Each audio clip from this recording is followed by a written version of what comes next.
The British Empire did not collapse because it suddenly lost the will to rule the world. It collapsed because it lost the ability to pay for it. For centuries, Britain's power rested on a simple equation: global dominance was expensive, but manageable. As long as trade flowed, taxes were collected, and credit remained cheap, the empire could sustain armies, navies, and administrators across continents. But when the cost of war and debt began to exceed Britain's economic capacity, the empire slowly became a burden rather than a source of strength. At its height, the British Empire controlled roughly a quarter of the world's land and population. British ships dominated global trade routes. London was the financial center of the world. The pound sterling functioned as an international reserve currency, trusted across continents. But imperial dominance was never free. Maintaining the empire required constant spending.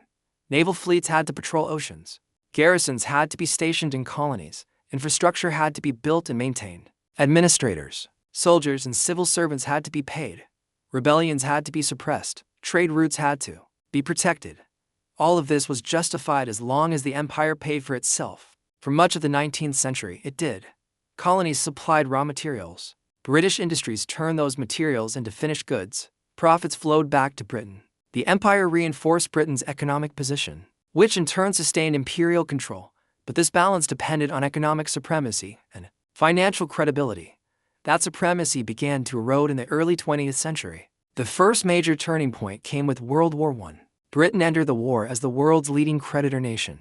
It had vast overseas investments and strong financial reserves. But the war demanded levels of spending that dwarfed anything Britain had previously experienced. Modern industrial warfare consumed money at an unprecedented rate. Britain financed the war by borrowing heavily rather than raising taxes to politically dangerous levels. At first, it borrowed domestically. Then it turned increasingly to the United States. By the end of the war, Britain was deeply indebted. It had liquidated many of its overseas assets to pay for the conflict. The pound was weakened. Britain's financial position had fundamentally changed. For the first time, Britain was no longer the world's banker. It was a debtor. This shift altered everything. Servicing debt constrained government budgets. Interest payments consumed resources that might have gone to investment or imperial maintenance. Economic growth slowed. Unemployment rose. Social pressure increased at home, yet Britain still tried to behave like a global superpower. The interwar years exposed the contradiction at the heart of the empire.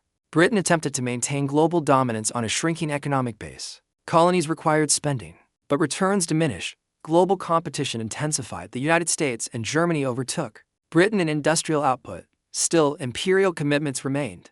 Then came the Great Depression. Global trade collapsed. Commodity prices fell. Colonial revenues declined. Britain's economy struggled, and maintaining imperial control became even more expensive relative to available resources. But the decisive blow came with World War II. World War II was not just a military struggle for Britain. It was an economic catastrophe. The country mobilized everything it had to survive. Industry was redirected toward war production. Consumer goods vanished. Rationing became severe. The government spent far beyond its means to fight.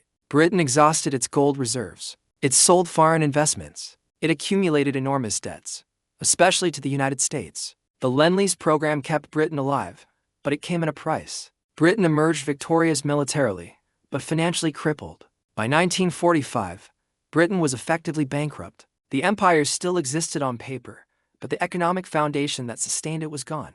Britain lacked the capital to rebuild itself and maintain global dominance at the same time. This forced a fundamental reckoning. Imperial rule depended on more than prestige or tradition. It depended on money. Troops had to be paid.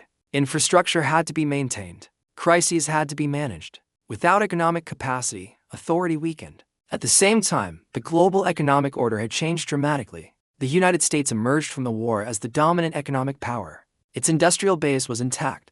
Its currency became the foundation of the global financial system. New institutions like the International Monetary Fund and the World Bank reflected American priorities and influence. Britain was no longer setting the rules. This shift made empire increasingly untenable. Britain now depended on American financial support to stabilize its economy. Any major imperial crisis risked currency collapse or financial retaliation. Empire had become a liability. Every colonial uprising required costly military intervention. Every attempt to delay independence drained resources Britain could not replace. Meanwhile, domestic pressure intensified.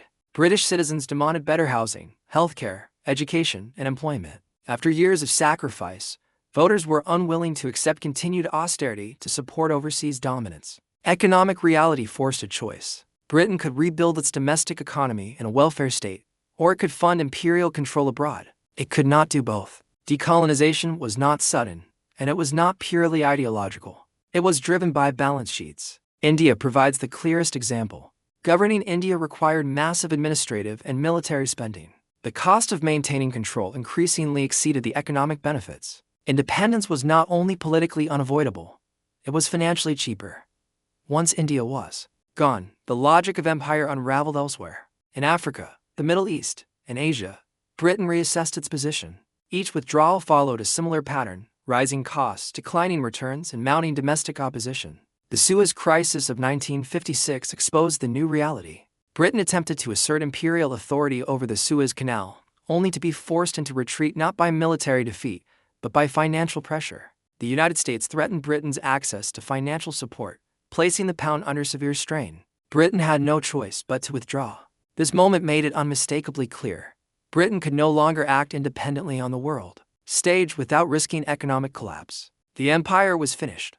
What followed was not chaos, but transformation. Britain redirected its resources inward. It rebuilt its economy.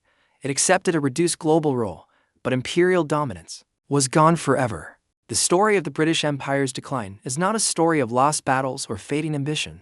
It is a story of economic limits. Empires are expensive. They require constant investment. When debt accumulates faster than growth, power erodes quietly but relentlessly. Britain ruled the world not because it was invincible, but because it could afford dominance. When it could no longer pay the price, control slipped away. The lesson is timeless. Economic strength determines political power. Debt constrains ambition, and no empire, no matter how vast, can escape the logic of finances. The British Empire did not fall in flames. It dissolved under the weight of numbers. That is how debt and war spending ended the British Empire.